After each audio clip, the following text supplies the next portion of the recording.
What exactly is the National Guard and the Marines doing on the ground in Los Angeles? What are their rules of engagement?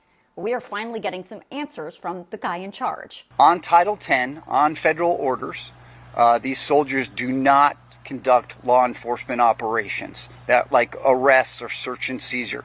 They are strictly used for the protection of the federal personnel as they conduct their operations and to protect them, to allow them to do their federal mission. They're allowed to temporarily detain and wait for law enforcement to come and arrest them.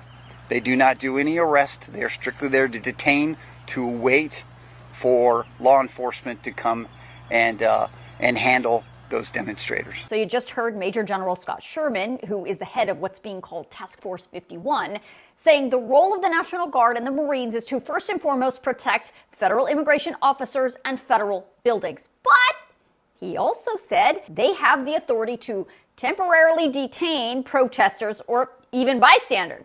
You can see in these photos posted by ICE yesterday, the National Guard troops standing guard while ICE agents make arrests. Now, generally, the law does not allow the United States military to engage in law enforcement actions like arresting people on U.S. soil. And the Major General wasn't really clear about when the military can detain someone or under what circumstances that can legally happen. But you also heard him talk about Title 10. That is the federal law that President Trump has invoked that allows him to send the military onto the streets of Los Angeles in the first place. Trump said it was necessary to invoke that law because, in his opinion, the protests against his immigration enforcement efforts were out of control and the California officials weren't doing enough to stop it. The state of California, of course, disagrees, saying that they have handled protests much larger than this, and it was Trump who escalated the situation by sending in the military.